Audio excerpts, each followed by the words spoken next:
My name's Tom Froggatt, and I'm on a mission to meet as many of the world's best CEOs as I can.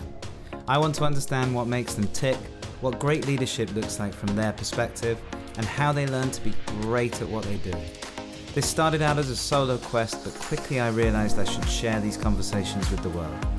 If you're a CEO right now who wants to be more effective in your work, or if you have aspirations to take the top job, then CEO Sessions is the right place to be. Come and join me as I unlock the secrets of the world's best CEOs. In this episode of CEO Sessions, I'm sitting down with Charlotte Casebourne Stock, a seasoned CEO about to embark on her third company. We'll take a look into her reflections on leadership, exploring what it truly means to be a CEO. In this conversation, Charlotte and I discussed the traditional hero CEO narrative in favor of a leadership style that's centered on enabling teams and stepping away from ego-driven decision-making. We also talked about the importance of adaptability, the value of setting guiding principles, and how to build resilience within a company, as well as reflecting on integrating work and life in a more sustainable way, moving away from the myth of work-life balance and pushing teams to achieve more than they ever thought possible. Charlotte, welcome to CEO Sessions. Thank you for having me, Tom. Great to see you.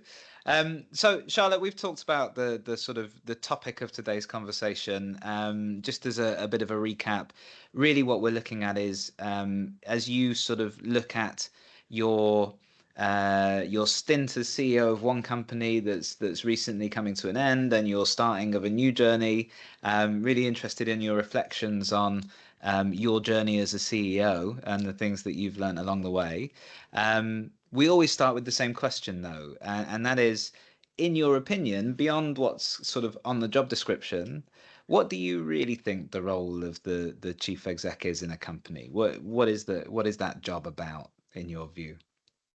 It's a great question. I mean, I'm, as you've just referenced, just kicking off, starting a third company now, Mm-hmm. and so it's something that I have been reflecting on recently. And I think one of Yes. the things that I find interesting in general, I guess, belief is I think we all have a bit of a hero complex around the CEO role. Yes.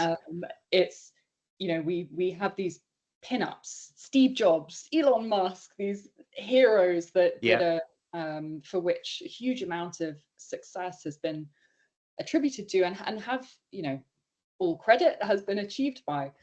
I think my experience as a CEO has been that in reality it's much more of an enabling art. Yes. Okay. I think we are entering a time when everything is so complicated. There are so many different technologies that we need to bring together. The Mm. world is changing so quickly. This idea of the omnipotent leader Yes. is, I believe, becoming more and more redundant. For any company to succeed, we need leadership that is happy to step away from their own egos and Mm-hmm. release any delusion that a single person is going to have the perfect solution to any given problem at any given point in time. Yes. Um, and so I think both as a product of the times, and also the nature of the companies that we're building and we're leading, we really need to transition to a leadership model that steps away from hero and towards enabler, Mm-hmm. and to do that sooner rather than later. The other thing that enables as a CEO and as a leader is it means that we can show up authentically on Right. any given day, knowing that we are resilient as a group, Yes. and that we've built a company and a team that can weather multiple storms irrespective of any one individual. Yeah. Yeah, that makes sense. And I completely agree with you in terms of the enabling and allowing people to do their best work and creating the environment in which that's possible and all that kind of thing. I suppose there's an interesting balance to strike, right? In that you still need to lead, and there's a level of expectation of competence that people will have of their CEO. And I Mhm. suppose it's just and it's a difficult balance to strike, and I think it'd be different for everybody in terms of where do you draw the line of showing that leadership versus letting everyone else do what they do best. And I'm not expecting you to answer that, by the way, but it's just an No, interesting. it's a great point because it's definitely situational. You know, Mm, there are definitely times, um, for example, crisis situations when either yeah, there isn't time or you don't have the resources to enable decisions need to be made quickly, yeah, and sometimes that can't be collaboratively. So I think over the lifetime of a CEO tenure, what I have definitely strived to do is in most instances, whenever possible, mm, practice CEO as an enabling art, whilst recognizing that absolutely. occasionally, you know, it's just not possible. And I think, um, you know, my experience to date has been in building startup companies. So going from, you know, being the first person Yeah. up to 40 people ish, that kind of scale range. And there's definitely, you know, there has been a time in my previous two companies where there was no one else to enable, right? Right. Yeah. so so whilst you know, whilst I think the company or enabling art form is both situational, it's also Mm, based on company context, right? of course. Yeah. um, Yeah. so that ability to to both work effectively with a group, build a team, really bring the best out of any given Mm, mm, individual, mm. ideally better than anyone should be able to Yes. achieve on paper, right? Yes. And to really pull something amazing off as a group, I think that is both at the heart of being a CEO and is one of the most rewarding Yeah. parts of the role. Yeah, absolutely. And you mentioned the other side of it that you mentioned is, and you kind of touched on it again there, is building that resilience within the group and building a team that can adapt to circumstances. Because you know, if we can predict anything about the future, it's that it's going to change more rapidly than it has done before, right? And that's Yeah, not much of a prediction, but no, um, so that adaptability is only going to become more important. I think, given some of the funding challenges that there have been in biotech and in other markets, given the sort of economic challenges that the world's been facing, we've seen that a lot of businesses weren't resilient enough, right? And didn't have that. Um, I'd be interested in your the things you've learned about building that resilience and creating that team that's able to adapt to those new circumstances or those difficult situations. yeah, you have just touched on one of the qualities that I think um, has been incredibly important as we've navigated um, through different contexts as a Mm. company. Adaptability. Hmm. The reality is, you know, companies evolve, your environment changes. As a CEO, finding the energy and the creativity and the courage to continually reinvent yourself based on what the company needs and what your team needs Yes. at any given point in time is critical. So I think the number of times you know, we've come up with the most beautiful plan.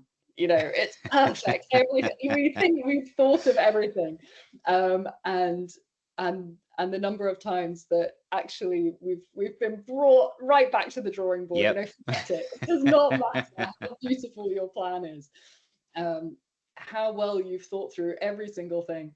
You know, the one constant is everything is going to change Hmm. all the time.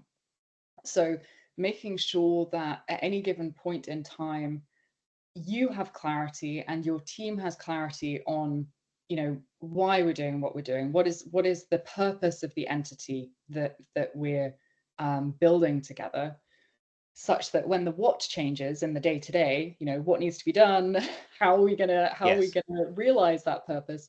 There is an anchor and there is a north star that we can all gravitate towards. Yeah. Yeah. And I think that probably leads quite nicely onto um, as we're talking around the themes of what is needed in a CEO role, what have the learnings been?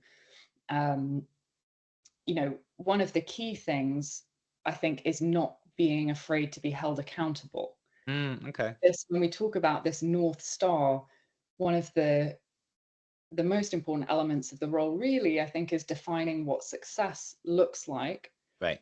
And then delivering on that. Yeah. Setting very clear milestones, even if they change, but at any given point in time, this is what we are going to be held accountable for and to, and then getting the best out of each other to get that done. It's all very well having a beautiful plan and a great vision, but at the end of the day, performance is getting things done. It's doing whatever it takes to deliver. Yes. And that takes a lot. It takes tenacity, it takes endurance, because incredible companies are not built overnight. In the life sciences industry, medicines are not not developed overnight. If I reflect on the Theolytics journey, that started with 3 scientific co-founders and me on a laptop in the cafe in the university department, next to the microwaves, because that was the only plug point. Okay. Everyone will be going down and teasing me. But that was a 7-year 7-year journey from the concept to taking a novel medicine into the clinic for ovarian cancer patients, which you have to hold that end goal in mind through that whole journey, both for yourself and for the team. Yeah. And so that idea of course correction is important, right? Is that sort of accepting that you're going to be blown one way or the other, and things are you might get set back and things like that, but keeping your eye on, but this is where we're trying to go. That's what you're talking about with the North Star, yes? Exactly. Yeah. Exactly. Yeah. That direction, holding the ship steady to take your analogy and run with it. Yeah. There was someone told me once, a friend of mine who's a pilot, that the plane is off course something like 97% of the time, but only by a tiny bit because they keep correcting it, right? But you don't fly in a straight line. You fly kind of, from side to side like this because of the wind and because of all sorts of things. There we go. But you need to know what continent you're aiming for. Yeah, exactly. At least get to the right country and can figure the rest of it out.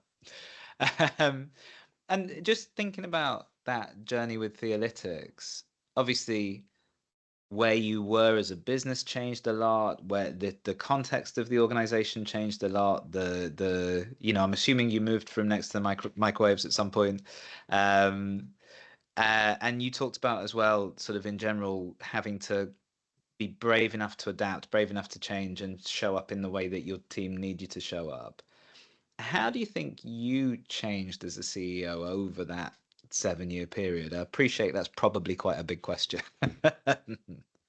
It is a big question because although the title was the same, CEO, the reality of the day-to-day looks dramatically different when you are the first and only full-time employee to leading a team and getting things done through others. And so I think going on that journey from basically doing everything to over time building the team that meant that responsibility could be released, and some of the step changes there that have definitely been interesting learning curves. The gradual release of control. Obviously, I am pretty high on the autonomy spectrum. I get the sense you might be too. Nobody likes being micromanaged, right? No. Nobody likes being micromanaged. And learning how different people like to Mm. work, and building trust, and such that the ultimate goal really, I think, for any CEO should be to build a team and an organization that is resilient enough that if you get hit by a bus tomorrow, Yes. that organization is going to sustain that, right? Yes. um, and that takes some humility. It Yeah. takes, it's like no one is that important that that this mission should not be realized um, Mm. without them. And so I think um, that process has been pretty humbling. Yeah, pretty wonderful. you know, to go Yeah. to sleep to go to sleep at night and have people on different time zones and be like, things are gonna happen if I'm not directly doing them. That's Yes. amazing. No, and Right. I'd be That's a life interested of its own. to hear more about that, because I think as founders, that's even more difficult, right? If you were a professional CEO and not a founder, that you just went into other people's companies and did this, it's probably Mhm. easier to give up control. Perhaps, I don't know. It's also, I'm kind of on this journey a little bit at the moment of, leverage and trying to sort of relinquish control for exactly that reason. And it's going okay. It has its good days and its bad days. But I think it's more challenging for founders because you've been in everything, right? And you know the detail of everything at some point, and then suddenly you don't, and there's an element of I guess anxiety that comes with that, or fear that comes with that. But you if you don't do it, you limit the progression of the company, and you become the bottleneck, of course. And if you do it, you can go much further. So yeah, interested to, I guess, understand how you navigated that journey of relinquishing control, because I think it's such an important process to go through. Yeah, I mean, I have thought about that, I suppose, in two different ways. Mm, One is, one of the very first things we did when we were starting the company was sit down as a co-founding team and define a set of guiding principles. okay. And those guiding principles saw us the whole way through the life cycle of the company that I led. Mm, And were a part of defining what we believed in, and behaviors, and everything from underpinning hiring decisions to drafting policies as to how we were going to run the company, right. to mediating, when people may disagree on certain Yep. things, which it does happen Yeah. when you've got Yeah. a Yeah. group of passionate people together trying to get something done. Absolutely. Coming back to those principles. So um, to give some specific examples there, collaboration, that Hmm. that that was all about having the collective resilience to navigate highs and lows, and about collectively owning our successes as a team, but also our failures. Yes. When things don't work, why are they not working, and how can we as a team bounce back? Yes. Um, One of those principles is around candor. This is about each of us being reflective and honest and proactively candid with each other, um, so that we all knew where we were standing, Mm, and what what we were thinking at any given point in time. And then the third guiding principle, I suppose, that I really think is actually at the heart of um, any any CEO role where you're building a company, is curiosity. You have to yes. have Okay. an intrinsic curiosity about people and problems. And so for us, that was being open, that was thinking from first principles, and really asking questions and striving to understand um, fundamentals, Yes. essentially. So coming back to your question, one of the things that we did, as we were thinking about releasing control and growing the team and scaling the organization, was we started with a set of guiding principles that defined how we wanted to be as an organization. And I think the second really powerful thing that you can do as a CEO is make sure that there is information transparency within the company, such that you can be confident that any given person on your team, as much as possible, has the same information that you have that will be relevant to the decisions that they may need to make. Yes. Such that, 9 times out of 10, you'd probably make the same decision. Yeah. And they know what they need to know to be informed to do that. So I think, a set of guiding principles, so that you know how you're going to scale and how you want to operate as the organism becomes more complex. And secondly, just being as transparent with information as you can be. Yeah, that's interesting. I think the guiding principles part, I can see that. I think that I would imagine, give you more confidence that even in your relinquishing control or in your absence, that broadly speaking, things will go in roughly the same direction as they would have gone otherwise. And that you've got, especially if you've woven those into how you've hired and how you've built the team and how you've built the sort of decision-making process, there's a comfort level there in kind of everybody being on the same page, I suppose. And then the transparency thing isn't one that I'd really thought about, but I guess if I've understood it correctly, I suppose the advantage there is that you're not then giving someone responsibility for something that they've never really seen in a transparent way before, because they haven't had all access to all the information. So people might have seen you make decisions about a certain thing, but they've also seen the context of those decisions and they've seen why you've come to those decisions. And so there's an intrinsic understanding of why those decisions have been made and how those decisions, is that kind of how it was set up? Is that, have I understood that? Absolutely. So if you have a clear vision and have distilled that into a strategy and what we're going to do,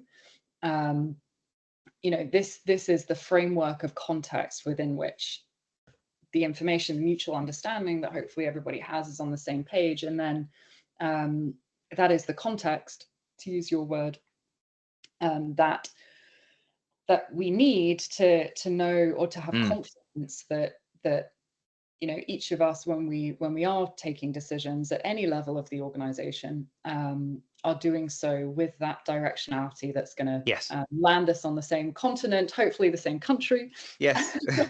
when we're all co-piloting that plane. Yeah. And as you say, 9 times out of 10, then those decisions get made in the same way. What about the 10th time? I'm sure you had these situations where you've given responsibility for a decision or for an area of the business to someone, and they've made a decision that actually, I'm not sure that's the right way to go. How have you navigated those situations? Well, in most instances, there are checks and balances in place, such that two people will look at a contract before signing it, or there are spending limits in place such that. So I think freedom, obviously with sensible guardrails, is, and then the key judgment call that you're making as the CEO is, as you learn each individual on your team, and dependent on role scope and responsibility that you're holding somebody to, what is the sandpit of decisions that sit with you, that sit between you and maybe someone else, or that need to be escalated, and just making sure there's clarity on that at any given point in time. So guardrails probably. I understand. Making sure things can't go too wrong. And also, I think it's easy to be paralyzed if there's too much bureaucracy, right? One of the key things as a nimble growing company is making sure you can get stuff done. Yes. Yeah. You know, you don't want to add in so many layers of bureaucracy that can't happen. So I think being very pragmatic at any point in time with with what that looks like, and reassessing it if any process becomes too burdensome, Yes. is it's one of the joys of operating in a smaller company. I guess you get to continually reinvent and sense check that. True. True. Yeah. It doesn't take quite as long to change direction as perhaps further down the line. And I think this is going to be an interesting challenge for bigger companies to navigate, as we said before, as the pace of change accelerates, right? How are they going to keep up with that in organizations that by nature aren't as nimble? If you've got 10,000 people in your company, how do you navigate that level of change? It's a different question that we don't need to tackle on this on this call. Um, and so you're heading now into the third iteration, the third cycle as a CEO, third company. And if you can't tell us about your new company, that's absolutely fine. If you can, it'd be great to hear a little bit about it. But I'm really interested in looking now at this next phase and your what you've learned as a CEO so far, what you've learned about yourself so far, because we're all bringing ourselves to that role if it's being done properly. Are there things that you're looking at as kind of key operating principles for you going into this next phase of your career as a CEO? Yeah, there are definitely a few points that I'd love to share in Mm, response to that particular train of thinking. I mean, one relates to how we integrate work and life. okay. Um, you know, we use the word balance a lot. Yes. That sounds precarious. It is Yeah. precarious. So integration and to the time and energy that is required to create and contribute over a lifetime. Yes. I don't intend on retiring ever. Can't think of anything worse, if I'm honest No, with me you. neither. Is extraordinary. And the only Mm, way that we can sustainably make an impact is integrating the different elements of our lives in a way that brings us joy, so that yes. we can then bring that to our work, and the acts of creation that Yes. often are required as being a CEO. Yeah. And a part of my journey and a part of who I am today is I think growing up as an endurance athlete. Right. That's Yeah. I came up through rowing. I'm now an avid runner and skier. Hmm. And in that phase of life, um, you never sprint. You never set off a marathon at a sprint, right? Right. That's Yes. how Yeah. you don't finish the race. Yes. So I think thinking about how we train physically with cycles of peak performance, where you are really sprinting, and cycles of rest, Mm, is how we sustainably um, can contribute in a role that requires pretty high performance. You can't, yeah. Absolutely. and and over long periods of time. So I think if you don't have the self awareness sometimes, and you're overtraining, that's when you get injured. Yes. And that, especially in the early stages of a company, um, that's not necessarily going to be feasible. So Mm, we're in a society that idolizes busy, true. and I think there's a bit of a myth that always more hours in equals more work done better. Yes. But I think the goal here is not to do everything, but to do the important things really well, and figure out what Mm-mm-mm. those important things are, um, and make sure that we're not balancing work and life, Yeah. because you and I both know it never quite works like It that. never quite balances, and you always drop something. Exactly, but we are really trying to bring together the different elements of Mm, who we are, whether that's family, whether that's athleticism, whether that's hobbies, our profession, such that we can show up with a holistic, yes. um, well-being. I think ultimately that is integration and is not balance. So Yeah. um, yeah, this is definitely one reflection Yeah. over Okay. the Okay. last couple of marathons. Yes. Um, So and previously, it would have been all about the business and getting that business running, and the focus would have been entirely on that for that period, I take it. And you're kind of looking at it slightly differently now as to how do I show up the best for what we're trying to achieve. And that's not always about working 15, 16 hours a day and all that kind of thing. if you are not your best self, Yeah. then you're not the best CEO that you could be. Yes. Yeah. I think key, very key. But saying that, I think another key learning, and there are going to be periods of time when it's Yes. 16, 17 hours days, and Yes. but making sure that there is a breather between those periods of time. Hmm. And I think coming on to another reflection on that, if you are driven yourself, which as a CEO, you probably have a bit of get up and go. Probably. It is okay to be demanding of others. Right. I think not being afraid to ask other people to overachieve in service of a vision that you've bought into, they've bought into, Hmm. is is a is a valuable thing. We constantly underestimate what we're capable of, Yes. especially in a professional context.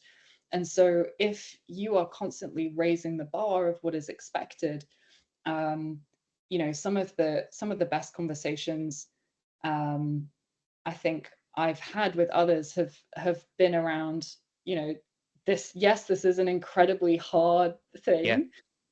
We're about to do something no one on the planet has ever done before. Um, but I believe in you. I believe you're capable of doing this, and I think we can do this. Yeah. And it's okay to ask a lot of people, especially if you're asking a lot of yourself. I think that not shying away from that. We don't commit to um, our work or a Yeah. vision that is meaningful because it's easy. We do it because it's the right thing, and because we believe in Absolutely. the outcome. And I would go further and say that it's your responsibility as a CEO to do that, because I think the you know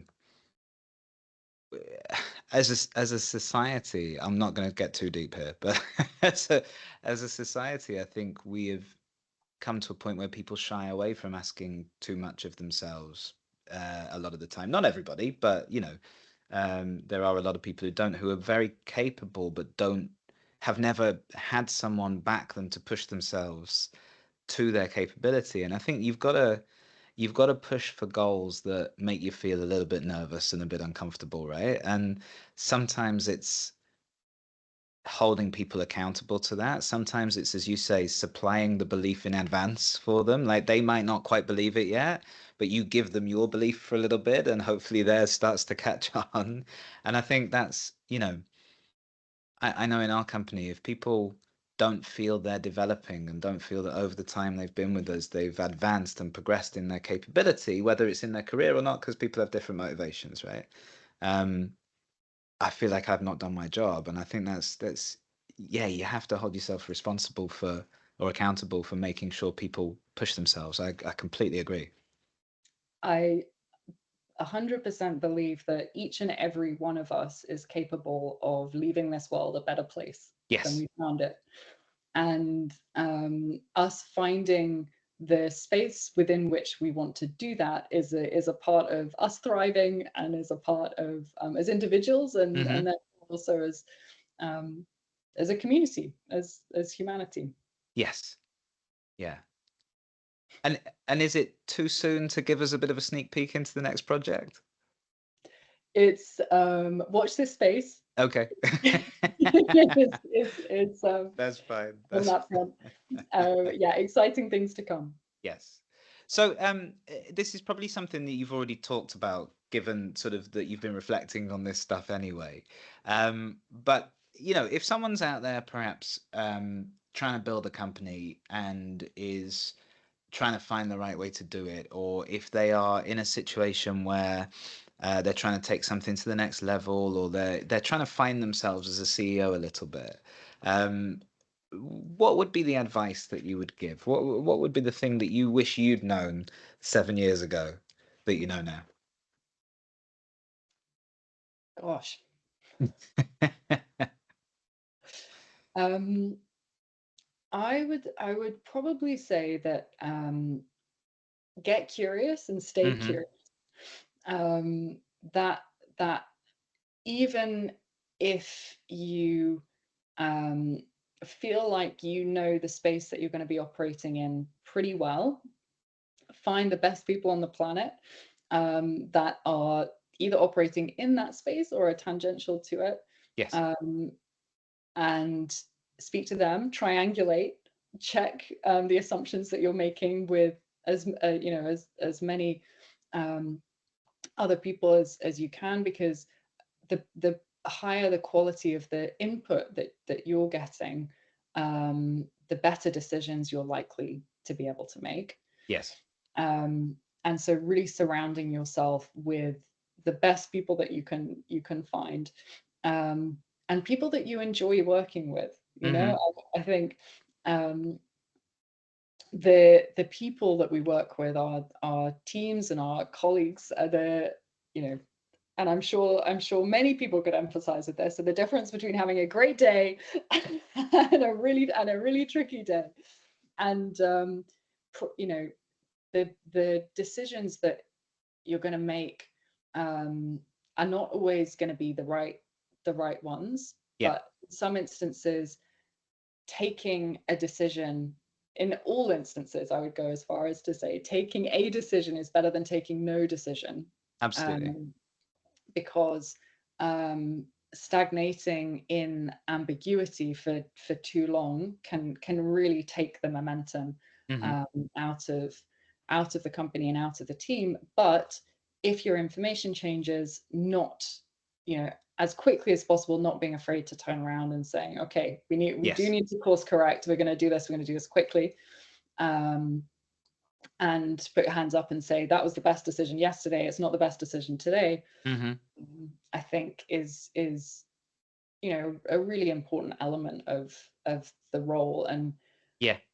when you're in the day to day, it's hard to zoom out sometimes and be like, okay, you know um, this it's the decisions that are made day to day that shape the decisions that shift the company strategically over years. Yeah. And knowing what to stay true to, for example, your values, your guiding principles, your North Star, um, and not being afraid to adapt and change when needed for everything else. Hmm. The business plan that we started Theolytics based on was the vision held true. We changed the disease that we were aiming to develop a curative treatment for. Um, we changed the geographies that we were planning on operating in. We Yep. changed again back to the doesn't matter how beautiful your plan is. We had Yes. many beautiful plans. Yes. that adaptability point, I think, um, is a key one. So yeah, what is the advice that I would give myself? I think um, don't be afraid of that change. It's a part of the journey. Yeah. Um, Integrate work and life. Don't try for work-life balance. That's a myth. Absolutely.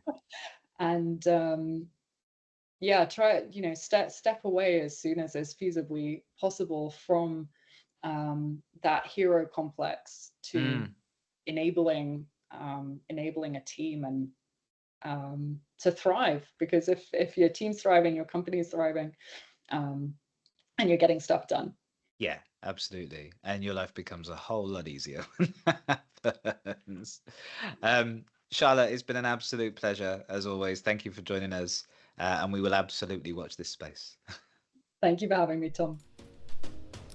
Thanks for listening to today's episode of CEO Sessions. If you got a kick out of it, share it with someone else who you think will enjoy it. And hit like and subscribe so you can get the newest ones when they come out. And if you want to see more of me, you can find me on Instagram, TikTok, Facebook, or YouTube, or especially LinkedIn. See you soon.